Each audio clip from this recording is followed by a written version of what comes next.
Brian Horton.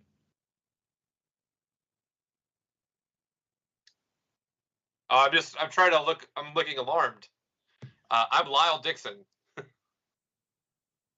No.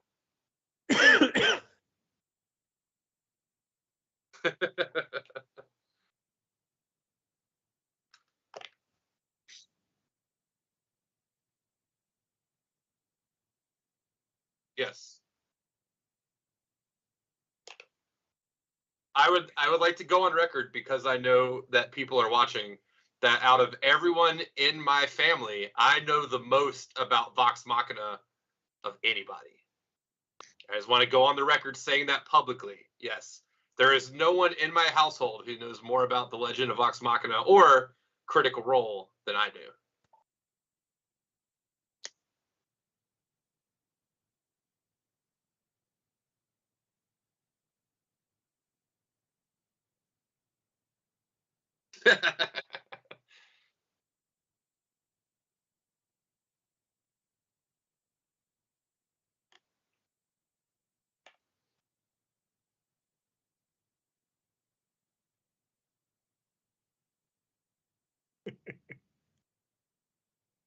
I can.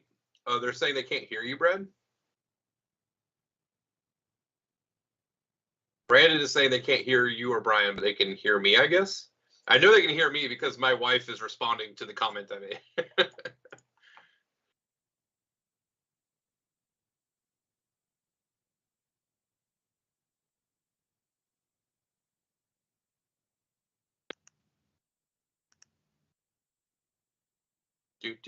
I'll entertain the masses. Now I can't hear Brad if he's talking. I can. All right, we fixed this. Can you hear me? I can hear Brian. You can hear the Brad, the most exciting man in 40K. His mic, because I can't hear him in Skype at all anymore. Ah, Jesus. I don't think Brad knows we can't hear him. God damn it, I know. There we go. I fixed it. I'm a technological genius. I mean, I wouldn't go that far, but you're better than 3-year-old. Technological genius. God damn it. So now everyone can hear. All right. So what do we say? That's about 6 minutes in. We'll edit all of that out apparently, and move on with our lives. Fucking. If only the delay let us fix that also. Well then, note to John. Start now, regular Percy. Indeed, I am. All I have to say is I said I was for sure talking about Vox Machina after their last one. I'm playing in a D&D campaign where the DM just literally went, so you're playing Scanlan, but as a Foxkin. Got it. You're just insane. And I had to go with his plan, talk about his plan of, how do you defeat a dragon? You go in the other way. Sometimes you got to go up the poop chute and see if you can cut your way out. No. Wait, let me demonstrate for our non-Vox Machina watchers. We had this, and you had this, and it went like that in the dragon's butthole. All right? I just feel like it's important that that visual is presented. He's not wrong. And Kitsune are amazing. The old fox kid. I also named my fox kid, Kitsune, Mulder, so I could tell people that I'm Foxkin Mulder. So. Oh. That sounds like the kind of joke I would make. Oh, that's a good dad joke right there. I'm impressed. That's my level. You're welcome, everyone. This is how we go. The dude making dad jokes also can't figure out the sound. Things happen. I'm juiced, though. Has everybody in chat watched it yet? I know Brian said he has, and that makes me sad. Is there anyone who needs to avoid spoilers? Anybody who's going to watch it? Well, they're screwed then. I mean, I'm going to watch it eventually, but I will forget the spoilers in 20 minutes, so it's all right. Oh, that works out. I mean, I was actually talking about season 2, and they haven't even made that yet. But Lyle told me that they have indeed, but that said that they were going to make season 2 or the next campaign. Campaign 2. Yeah. Because there's 2 things that I need in my life. One, I need more readings of Tusk Love, and then Can I guess the second one? Can I guess? Yes. Do you need more Fluffernutter? Well, I do need that, but also what I need is the sending spell done by Jester. Oh yeah, ya pooping? Just, I don't know. I've watched many a YouTube clip on them just doing all of the times she did ascending. Yeah. For everybody that doesn't know, it's literally a spell that you get 25 words to make a message to someone, and holy shit, did she get value out of all 25 words every time. Her husband sits next to her and counts the words down, and she's determined to use every single word. I love it. Julie, literally 4 minutes late, and already I have no idea what Brad is talking about. We're talking about fucking Dungeons and Dragons, Julie. God. Well, yeah. What kind of value? Questionable for sure. I like when they're counting them down, and she starts half of them off with, like, well, like all of those count. Lots of value. Lots of value. I will say, without giving too many spoilers, because Campaign 2 is my favorite, because I didn't really watch Campaign 1 when it was airing. Heidi was into it. And so because of her interest, I decided to join her when Campaign 2 started. So like I know what happens in Campaign 1, but like it's kind of like I told Heidi, it's kind of like Doctor Who. Everyone's favorite is whoever was the current Doctor when you started watching the show. And I feel like Vox or Critical Role is kind of the same way. Like your favorite campaign is probably whichever one you were watching when you started watching it. So I love Campaign 2. And my favorite sending spell in that one is when there's a point where she sends a spell to a wizard, and the wizard has been like psychically imprisoned by the bad guys, and so she like sends him a message, and all I hear back is just like a million high-pitched voices just screaming in her head, and like her nose starts bleeding, and I was like, oh my god, this is like, because like that's like the antithesis of Jester is like, yes, she's happy, but what happens if just 100 or 1,000,000 people in pain just scream at her immediately? And it was like the complete opposite of what her character was about, and I loved it.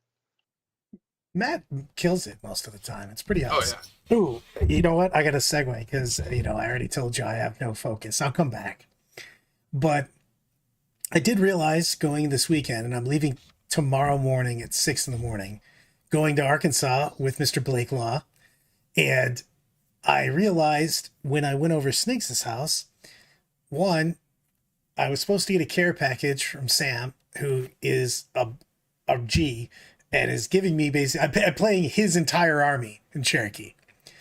And however, his wife didn't send the box of minis that she was supposed to send, so I just had no speeders. And I also didn't have any las cannons. So in 2 different conversations I had to have with Blake, I went, hey man, so here's the deal. I need 3 tornadoes. I don't have any of them. I need 10 las cannon devastators. Also, don't have any of them. So luckily, Arkansas rallied behind me, and I'm now using, I think, 6 different players' las cannons to get a full 2 squads. Because if you guys remember, las cannon devs sucked all of the dicks for a long time. It's like, I think I played any since 7th edition. Been a hot minute. I don't think I've played any since 5th. Yeah. And like I'm literally digging around at Sniggs. I'm like, do we just never have any of these? He's like, they've been bad for a decade, man. Like, we don't have any of these around here. And I'm like, I'm finding some, damn it. This is happening. And I mean, what I probably should have done is tried to make an army before Wednesday after I submitted a list a week ago. But I mean, Brad, I have that entire unit unpainted that in theory I could have lent you, but I think we both know that you're kind of on timeout right now.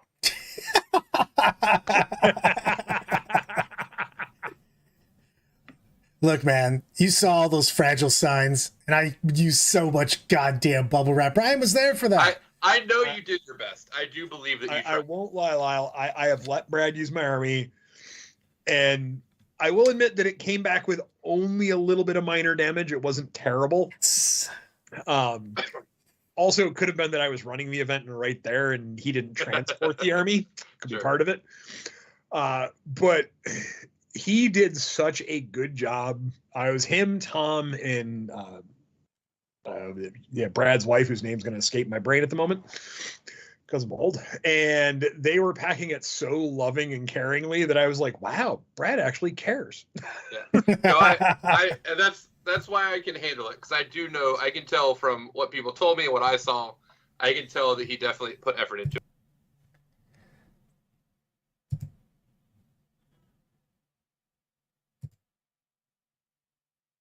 Brad an entire metal army just to watch him try and carry it around. What? I could do all these things. I'm top tier. I take care of things. Take care of my stuff. I got a Cherokee ticket today. Nice. You know. How did Kyle get a ticket before you? I didn't try. I just thought I was just going to figure it out. And then I went to their site. They were sold out. And then I just messaged them and just went, hey, man, I have a plane ticket to go to you guys, but I don't actually have a ticket to go to you guys. So what can we do about this? I will say Kyle had signed up, my buddy Kyle had signed up for an Age of Sigmar tournament and then decided he quit Age of Sigmar because he likes 40K now. And then he's just been like refreshing the webpage every day because he has nothing better to do right now because he just moved and doesn't have a job.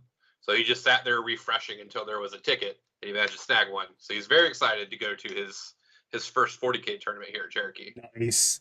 You'll have to show him the ropes, Brad. I will. I'll show him how to take care of models. You know, I'm not going to lie. What really sucked is that I made it halfway there with just absolutely no problems. Played the entire weekend. And then when they came back, apparently Delta was like, challenge accepted, motherfucker. And just. But here's my question. What would have happened if you hadn't put the fragile stickers on? What worse things? I don't know. That's what I'm saying. It would have been in tatters. Dude, it was crazy because on the way there, I got there, I was like, oh man, you know, I had to put it in. And then we got to the room and I was like, oh no, it's fine. Just, you know, the bits were moved around a lot, the magnetized pieces. And then I was like, oh. And then on the way back, I was like, oh no, I'll be fine. And then apparently I was wrong because that motherfucker got exploded. He went 12 rounds and lost every round with TSA. So, yeah. Sometimes you get stuff smashed. I do need to know. Garrett sent me a pic of a case that I think I'm going to get. And I'm using a small case, obviously. I'm definitely not trying to go with the moon unit for the weekend. But I'm trying to figure out, like, if I have, like, bigger, nicer shit, like, what to take that always fits on the plane. You know what I mean? And I don't know if that's just bring smaller armies so you can bring smaller cases, but like if you bring bigger shit, like do you make sure it just comes apart? Like what's the answer to that, guys? I think part of it is there are certain armies you can't travel far distances with unless you're willing to fly first class. Like they do have magnetic carrying cases that they sell that are measured specifically to fit in a regular overhead or a regular carry-on, but I don't think you could fit every tournament army in those cases. Like there are some you can fit and some you can't. So yeah, it's like I'm trying to figure out what to take Gene Stealer cult, which is an astronomical number of models in. They're small, don't they fit in the sheets, the trays though? So apparently the 1GW case is a TSA compliant size. There's like the middle sized case. And apparently if you fit everything in there, it works pretty well. I have yet to try it out to see if the army fits in it, but I assume that's, because I have access to them. That's what I'm going to try to do. I'm just debating because, like, the way that the airlines are doing the flights now, they're effectively not just canceling any flight that's not max booked. You know what I mean? So either you have to upgrade, which I guess I'll just start doing more. You know what I mean? So you make sure you have some room for yourself in the overhead, because I can't like they just have a fucking pile of luggage. You know what I mean? For row 20 and on kind of thing, where they're just like, hey, we don't have enough overhead. And you just see that mountain of shit that's getting thrown in the plane. But it's like it's almost worth paying the $20 to upgrade to priority boarding so you can board early. Yeah, I think Tom says that's what he does. Yeah. He always does priority. I mean, Brad, you remember when we flew to North Carolina, or maybe you weren't paying attention. I noticed it, but we were flying first class because I'm fat and I only fly first class. That's just how it rolls. And so I've never had the problem with the carry-ons. But we're sitting up there in the first row, and like 15 different times, the flight attendants brought someone's overhead luggage up to the front and threw in the little stewardess closet. So like if you were in the back of that plane, like best case scenario is they throw your shit in the closet without paying attention. I mean, maybe second base case scenario is they like check it under the door and hand it to you right when you land. But like neither of those sound great. Yeah. I mean, Andy was just saying, he goes, pro tip, bring your flight attendants candy and ask them to let you put it in the first class storage area. However, he just rolls all everywhere for free. So like, I don't know if they'll accept candy from some of us. They're like, that looks like a way to get kicked off the plane. What happened? I tried to give her candy, and now I'm in jail. Some of our candy wouldn't make it through customs. I'll tell you right now, the candy my wife would be packing in a suitcase, probably not getting on the plane. Yeah. We're gonna jam Andy somewhere in Cherokee and make him wander around with us. I'm gonna make him Master Blaster style. Who runs Bada Town? All of this is happening. So what's the name of the event you're going to this weekend, Brad? It's Deathmatch 2000 Kung Fu Championships of Arkansas. I'm almost positive that it's what it's called. I feel like there's a panda in there somewhere. And a panda. And a panda.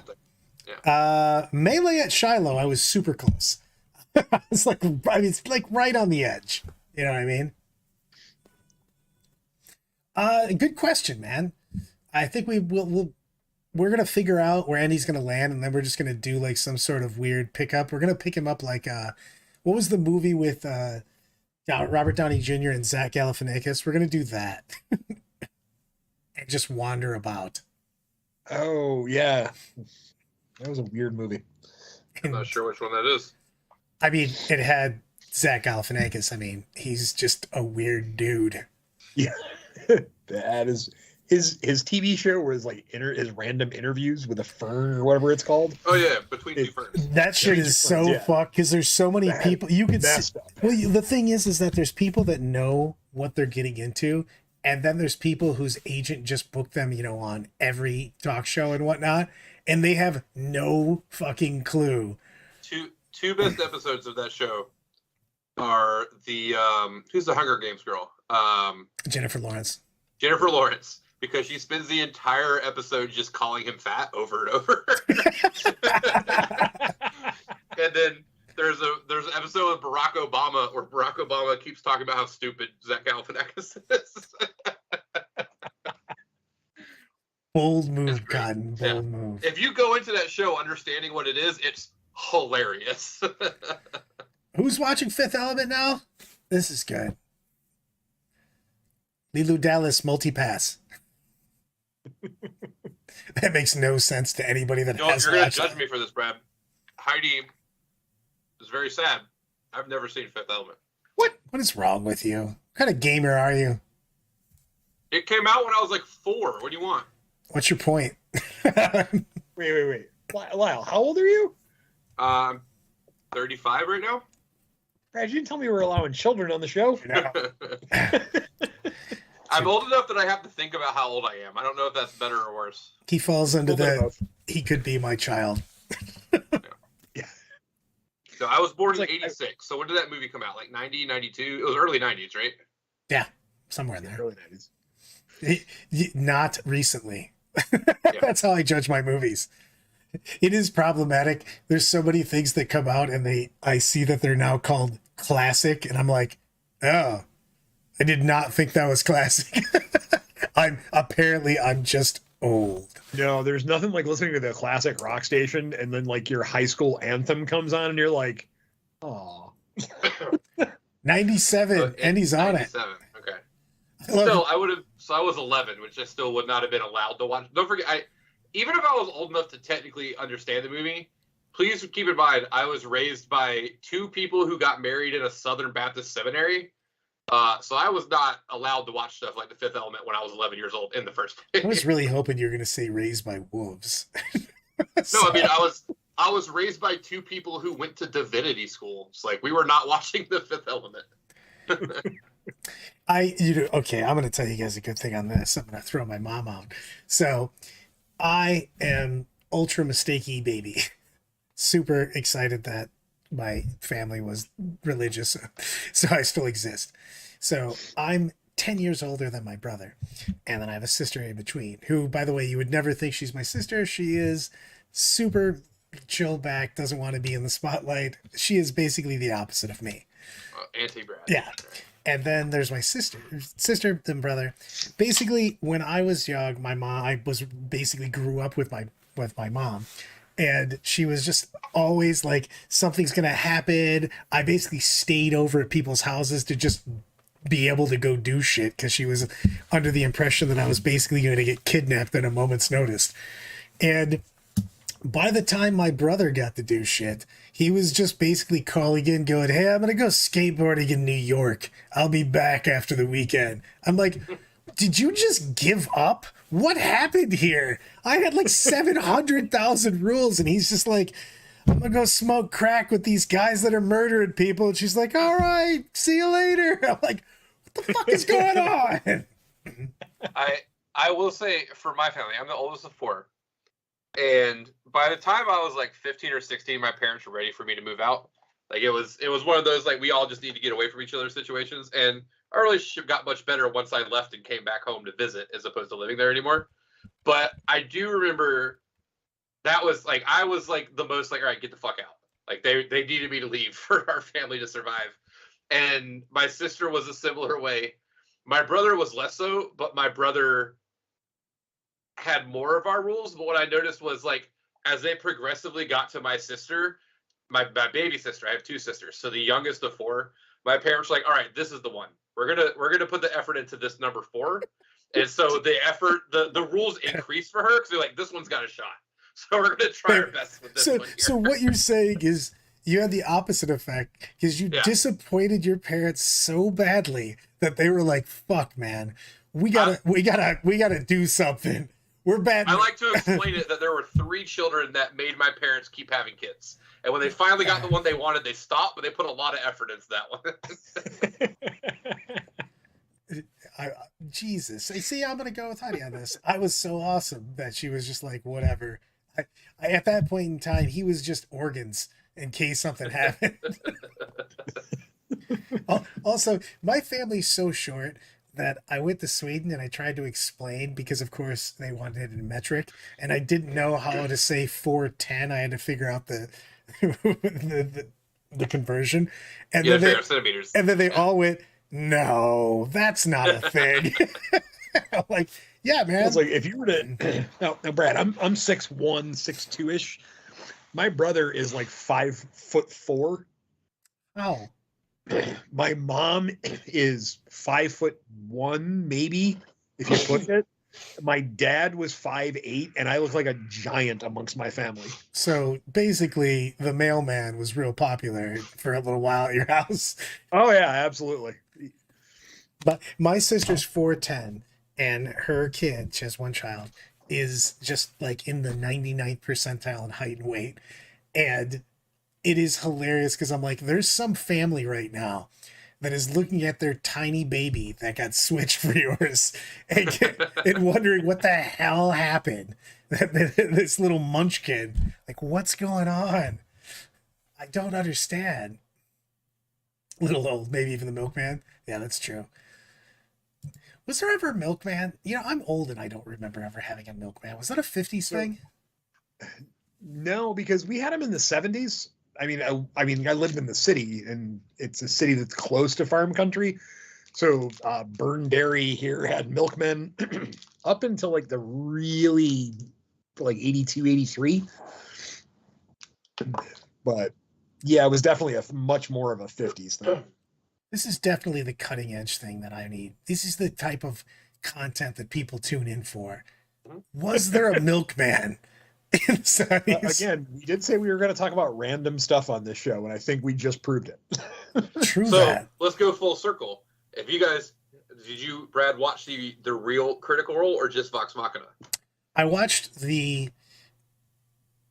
I watched Critical Role, but I watched it through mainly YouTube clips, and then I would watch full episodes that I've already watched pieces of that I already knew I like stuff.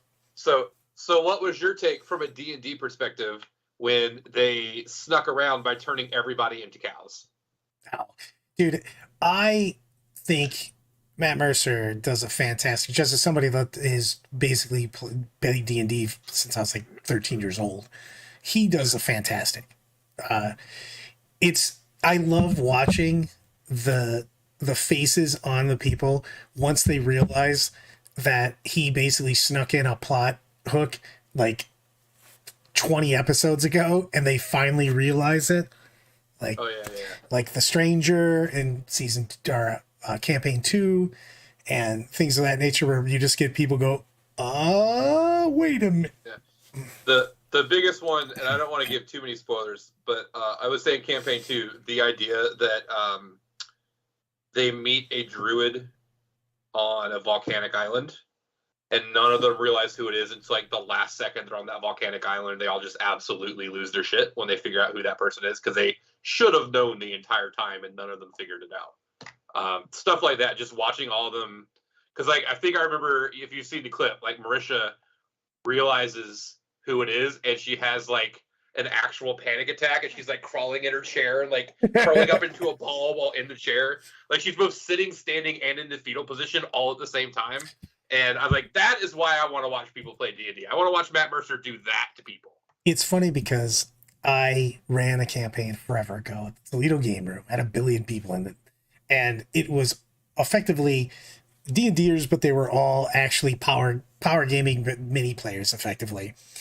And they murder hoboed fucking every single week. Like if an NPC tried to drop some knowledge on them, it was basically kill this person before he can say anything constructive. So Vox Machina care. It's Legend of Vox Machina. It's on Amazon. It's animated. It's awesome. Well, the part I was talking about is the live action. Oh, yeah, that's true. You were saying Critical Role itself. And Critical Role is, I have absolutely no idea where it is anymore. It's on YouTube now. Yeah, it's just YouTube. Yeah, they're on YouTube channel. But no, I ran a campaign, but they kept killing everybody. And we're literally running this campaign for several months.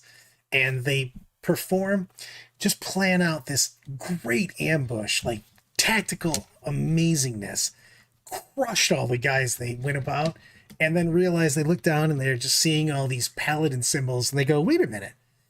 Hey, man, did we just smoke a bunch of dudes' paladins? And then everybody kind of pauses and starts to piece together and goes, hey, man, have we been working for the bad guy for like 4 months? I'm like, oh, yeah. You're by far his number one guys. You've been murder shitting everybody. They're like, oh, man, are we the bad guys? I'm like, yeah, so much, yeah. It's like, I got to give credit. We have a DM at the store. We have an open game night on Tuesday nights at the art store. And we got a guy who's been doing, like, just running a lot of episodic one-shot. Like, it's all a series that go together, but if people miss, they can just, any person can fill in. They bring in one-shot, player characters. And he's been doing it for a couple months. And, man, the amount of laughter that's coming from their table, because I'm doing work and helping with people learn how to play 40K and other stuff. I don't get to kind of listen to the entire thing, but I miss personally, because I don't get to role play very much anymore, that camaraderie and entertainment that you get from role playing. It's so good, dude. I mean, the game I play in right now, I think we go about 4 hours each time. And I think we probably role play for about 20 minutes each time of constructive, get something done. The rest of it is just side topics, nonsense, making jokes in game. I'm currently playing a bard, so I effectively just shit talk everybody. Again, Foxkin Mulder, my bard. I forgot to mention, I have a wolf mount named Scully. So that's the I kind always of assumed it would have been the other way around. so like this stream, yeah, pretty much exactly. Julie's got it right on that. It's, I don't know, I might be even less focused when I game on this. I have to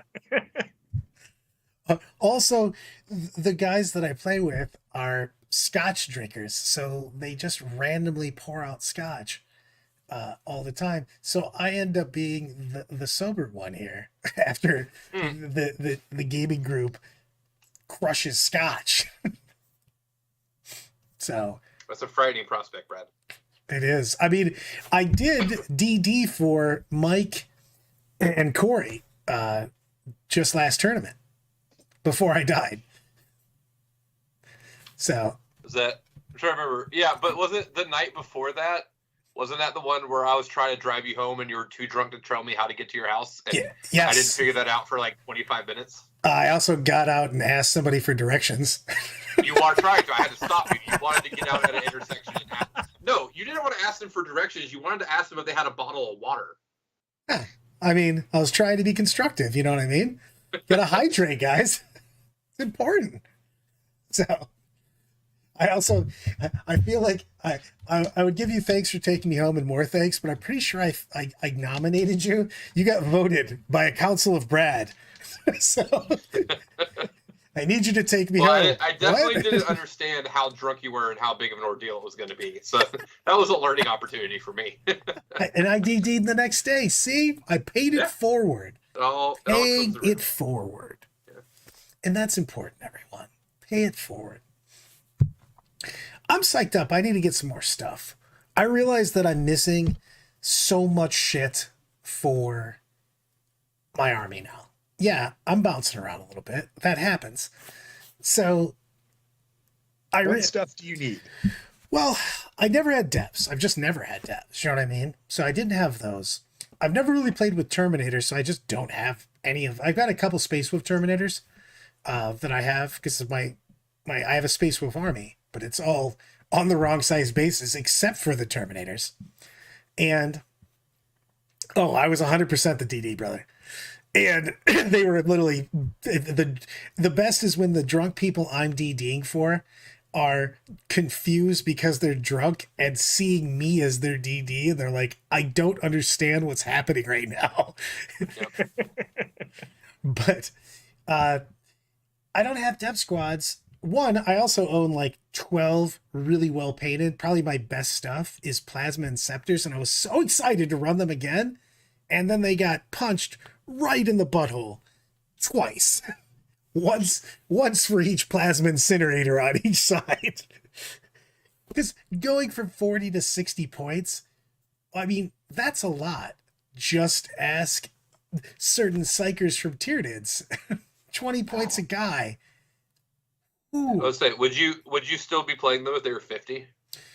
You know, I think I would. I wouldn't spam them like I was planning on doing. But I think that they're worth it in certain armies. Did you watch the meta watch today from GW? I just pulled up the win percentages. Yeah, I saw the article. I didn't watch the video. So I watched the video, and I got to give Stu some credit. He said that, like, they're trying to get every army into that sweet spot of 45 to 55. And he was like, so to prevent some things, we made, some minor tweaks. And I'm like, all right, so they hit Plasma Scepters because they saw an inevitable problem happening. And they were like, we didn't even get to use them for a weekend. Yeah. And he was like, and then he was like, we're going to have to reassess this just like we always do, once we have more data. He goes, because you got to remember, we're really only at the most 2 weeks into the Arcs of Omen, data points. And he goes, we've only had tens of thousands of games and not hundreds of thousands of games played. And I'm like, I can see that, but just looking at like the AdMech win percentage where I thought they were going to be better than 35%. Everyone thinks they should do better. It keeps happening. Well, the problem is they're a hard army to play, and so they're not just OP. So Brett, can we throw the win percentages up here over the cal? Can we talk about those? Yeah. Give me a moment. Give me a moment. We'll do a window capture. Because I expected Deathwatch not to be as good as a lot of people thought they were going to be. I didn't think they'd be low as they fundamentally don't work. And I don't understand why they're letting this happen, because it would take a one-sentence FAQ to make them work. What's the one sentence, Lau? You do not have to change your special Deathwatch doctrines. Yeah. Like right now, they get to pick in any order they want, but they're still required to change. They can't do any of them the whole game. If you just let them do what all the other Marines do, just fix that, and then Deathwatch are playable again. I mean, they're still probably too expensive. Putting this right below Brian and right next to the cow. Because I can't cover up the cow. No. That's just crazy talk. Yeah, I mean, Stat Check and the other, there's a couple of them that just do well. The one that I really like is the one from the UK. Is that the one you're talking about, Kevin? They are really good. Because they also they break it in between experienced players and non-experienced players, and they filter that out. Because it's a big deal between what someone that's been playing a ton and a newer player has in a win rate. There's certain armies that, like historically elves, for instance, you know what I mean? They're really, really good played by someone that is an experienced player because they have a lot of finesse that goes around with them and they can abuse their strengths. So, yeah, I was thinking about pulling up both, to be honest with you, but I'm completely unready for this. So, I was not ready to do this. That was just me talking and going off on a rant like we always do. You know who's mad? Nick Rose is bummed because he's like, no, they see that Gene Stealer Colt's going to win stuff. Yeah. The issue with Gene Stealer Colt, it doesn't matter how good they are. It's going to continue to be the same issue it's always been, is that they specifically are just not an army that enough people can play for it to be a problem. Like, one, it's hard. Two, it's prohibitively expensive and nobody owns it. So it doesn't matter how good Gene Stealer Colt is, it's going to get to stay up there because it's not going to dominate anything. That's one of the times where I agree with everyone when they say that I like the way that, I don't know who it is that breaks it down to experienced and non-experienced players. That does have a bearing because if you look, I think it was, what'd they say, like 2% of the field was Gene Stealer Colt. Yeah, I look every week.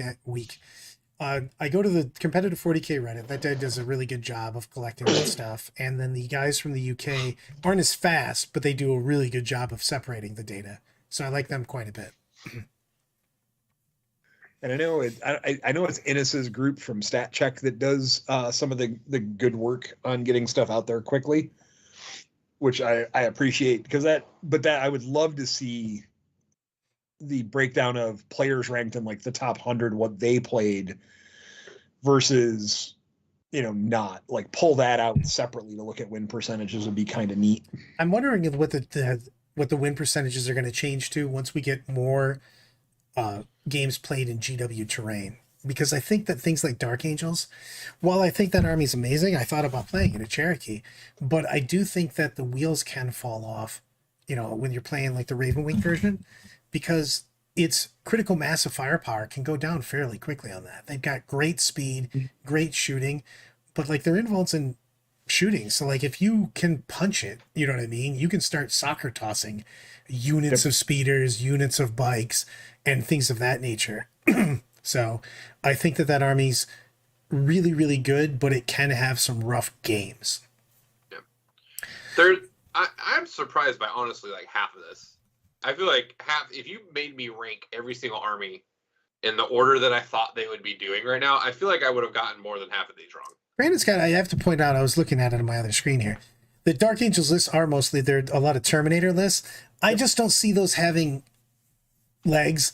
Maybe they will, but like historically, if you think we've had some Terminator runs, but as soon as people started to figure out how to play them, they came back down to normal win rates. You know what I mean? Well, it's like, and if you look at like the guard win rate right now, you got to remember that all the guard models aren't available, or we're at the point where people are still painting up their guard to get them ready to go to the tabletop. And I think that that'll change. I would assume Cherokee will be the first event where you see a majority of the guard stuff. Yeah, well, the thing, I could be wrong on that, but the availability for guard after the Codex came out in the limited box set was really tough because of all the reboxing of things. So old units were tougher to get, and now everything's available. I think you're going to see a differential. There's a huge difference between somebody playing guard at a top tier level and somebody just, I have guard because I've had it for 20 years kind of thing. Because that's fair. There's a lot of moving parts in that army. You know what I mean? Like, at first glance, you're like, oh, Casterkins, whatever. And then you realize how the stacking buffs work with that unit, and that you can teleport a unit, and the other one gets out of the Chimera, then this one does this, and you go, oh shit, this just picks everybody up. Yeah, man, it wrecks people. It's really, really big, you know what I mean, and how you utilize them and screening people out and stuff like that.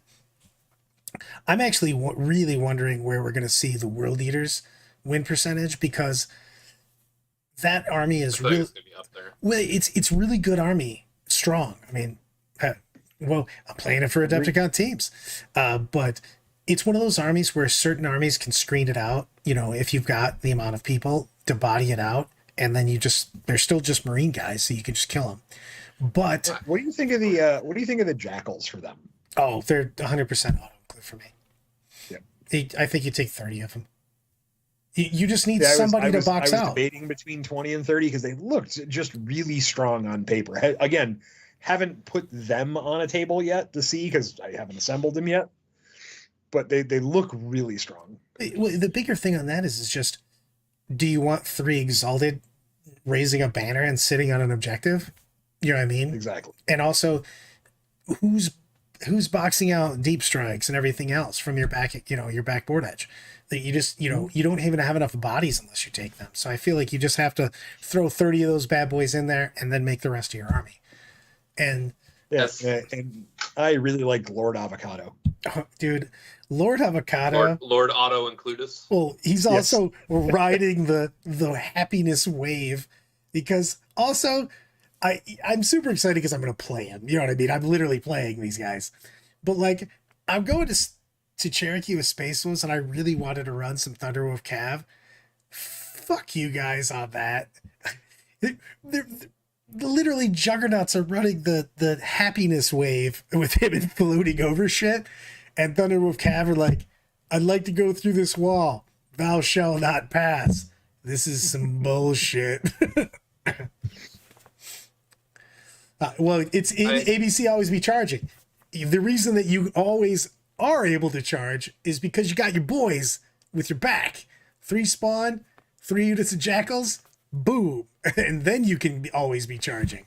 But before then, someone's going to help you. It's like basically me going anywhere. It takes a village to raise a Brad. I need 3 units of Jackals and 3 spawn to make it so that I can go places.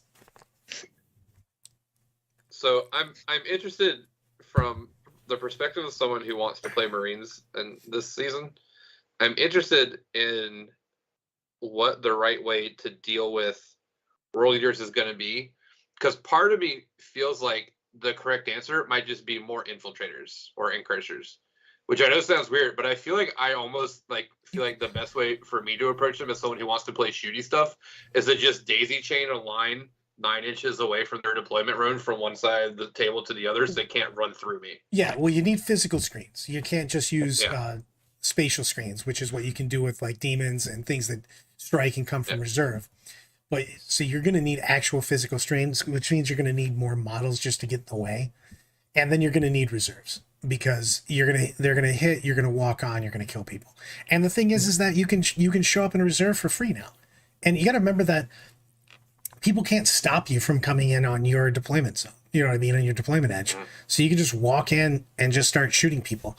The thing is that you have to have the counters for that. So if you're not doing the actual tons of melee, because it's hard. You're going to lose most times when you're going to try to out melee World Eaters. You know what I mean? So just outshoot them, put them out in the open, make them do stuff. Also, pick up all those jackals. Like, too many people just don't look at the things that they need to kill. You know what you need to kill? Yeah. Make yourself some room. Kill all those jackals. You know who's not hard to kill? Jackals. They're literally wearing this shirt. It's like seeing like one of the surprise units I think we saw like at Stutter Snotling was a whirlwind. In one of the better lists, there was a whirlwind. Are you talking about Sam's list? Yeah. Okay. He had a whirlwind. Can I just go on the Use it record? for fight last. Go on the record as a Blood Angels player and just say that if you are interested in Blood Angels tactics, you have to ignore everything Sam does. Yeah. because Sam is some kind of, I don't want to say he's an idiot savant or anything, but whatever juice he works off of is his personal supply and other people can't access it. Right? Whatever he's brewing, you can't tap. So the stuff that he puts on the table is not working for other people. I've played Sam. Sam is a phenomenal player. And sometimes you have to look at those things and go, oh, what is he doing with that outside the box? And dig into it a little bit more. Because honestly, like one of the guys and I were talking at the shop today, we were talking about, do scouts have play in Marines when I'm not bringing a ton of elite stuff? And we debated that a lot because for their point costs, they're not terrible. You get, a power or a thunder hammer for free or a power fist for free. I love that no one has that guy modeled, by the way. There's never been a time when you were like, I should take a special weapon and a thunder hammer on my scout sergeant. Fucking no one had that shit. And if you did, you were playing it wrong before. Oh, yeah. Somebody had that modeled and went, it's my time to shine, baby. Well, it's like everyone laughs when I have always said for years, hey, if you have bits and you don't want them laying around your house, just bring them to me. I will cut them off. I will sort them. I throw them in boxes. And then when someone needs bits, message me. I probably have it up in the attic. And, this week, somebody who was, a Space Wolf player was like, hey, Brian, do you have any jump packs? And I'm like, pretty sure I've got, from back in the day, someone probably built a Salt Marine Razorback spam during the time where you could get all the free Razorbacks. I'll guarantee it. They gave me jump packs. Sure enough, I went up into the attic and pulled out 15 jump packs for this guy. And he was like, oh, man, thanks so much. And I'm like, yeah, those weren't, they were something that were given to me in the bit stuff. So they ended up cut off a sprue and sorted. It's the way things went. I have so much rant. Go ahead. I'm sorry, Brad. No, you're good. Go ahead. I see KR talking about how I think Zach, was it Kirkstetter, used the whirlwind in one of the GW Opens. I just want to say, I don't know how many Blood Angels people we have watching. There is nothing more contentious in the Blood Angels community in 9th edition than if you should play a whirlwind or not. Like, it is the number one way you can start an argument between Blood Angels players is just you talk about if whirlwinds are worth it or not. I've never seen so many people argue about a single model before. Dude, you know what we got to talk about before we go? We got a little bit of time here. One, let's talk about the sad, sad state of affairs in New York where Brian sold 87 boxes of Exalted instead of 88. Could not maintain. The corn is so sad with you right now. I do you want me to log in right now to our website to see if we sold one more to make it even? We want you to log into your website and buy one. Yeah. Corn demands this. I'm pretty sure if I looked at the website right now, because I told one of the guys that we still had a few boxes available, that they're gone. I will guarantee the 3 I had left are gone. But yeah, the humorous part of this is for all of our divisions. I know we ordered, actually it worked out and it wasn't intentional in any way, shape, or form. We ordered 88 Angrons. Because you need 88 Angrons on one table. All I have to say is, okay, here, from someone, obviously you guys sell models. And dude, what has been the biggest seller of the last handful of armies, but what's had you more excited out of all those armies? What's been the most talked about and basically army that got the best buzz, and then what army actually just sold the most models? So the army that got the most buzz, that's rough. probably the army that sold the most models and got the most, well, it got the most buzz was Votan. Votan got insane amount of buzz, and it sold good.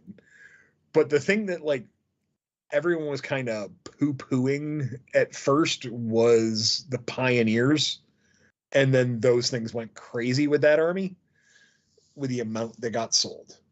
But the surprise bestseller, probably Slaves of Darkness and the New Demon Prince. The New Demon Prince has sold like, you know, a house of wildfire. Really?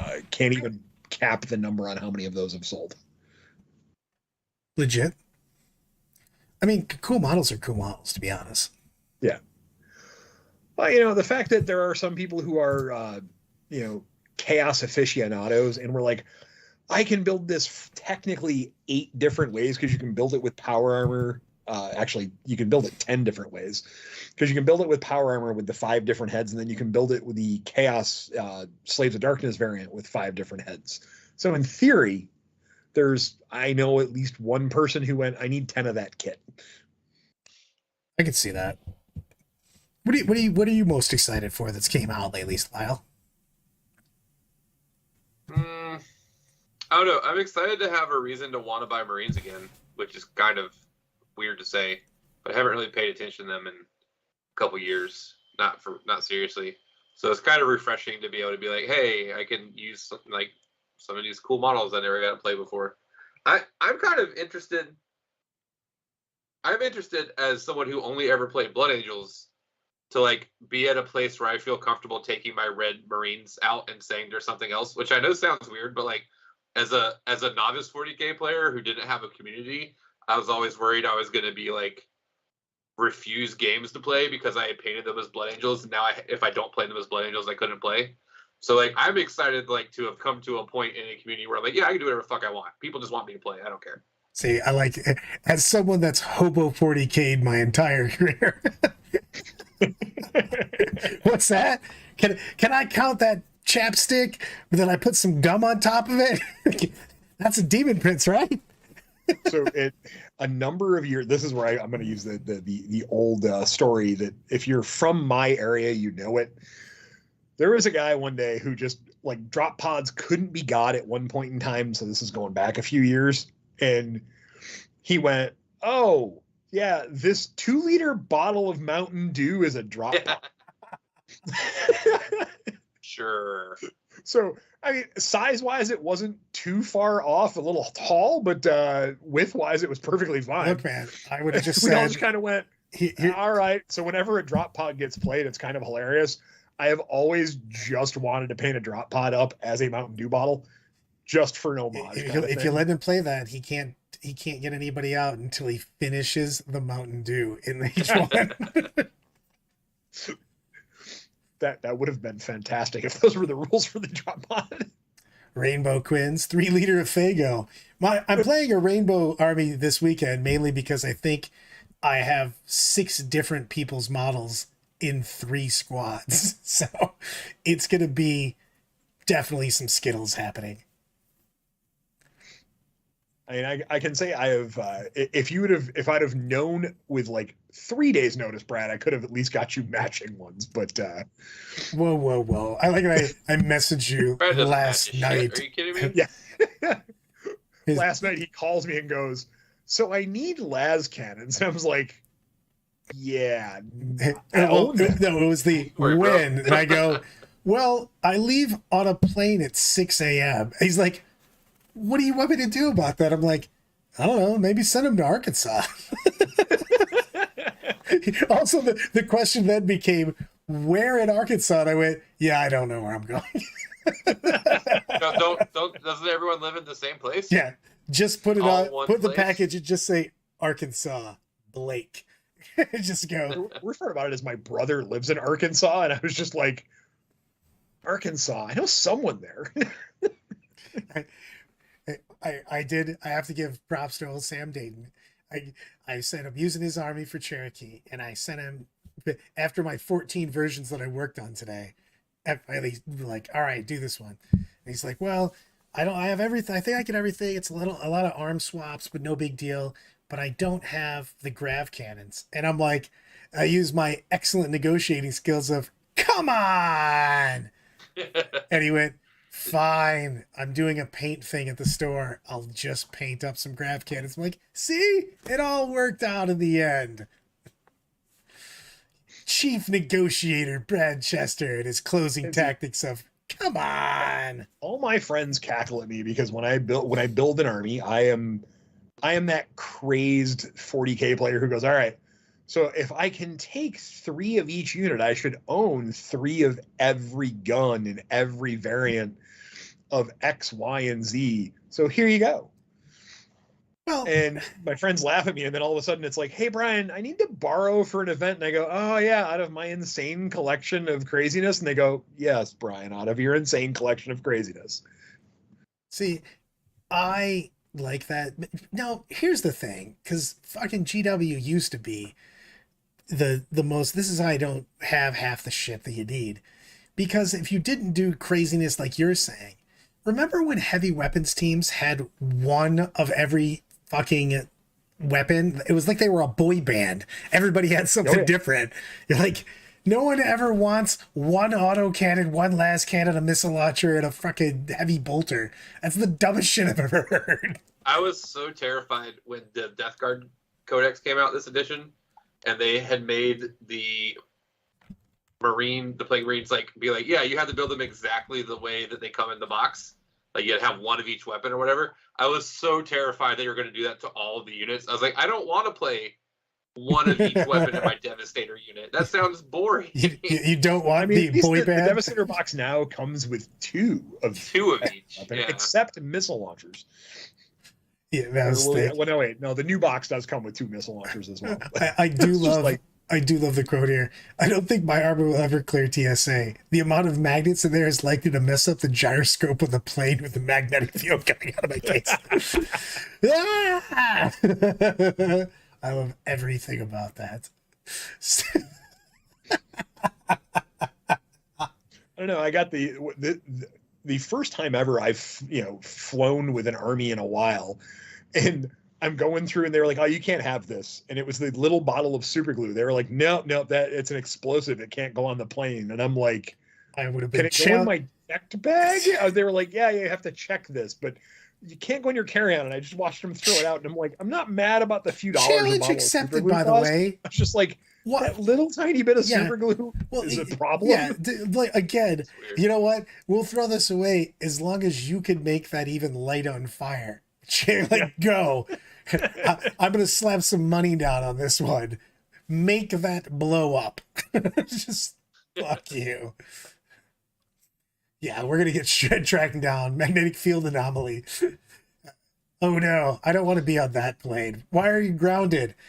We've got some sort of magnetic field from that box over there, so we evacuated the plane. Excuse me.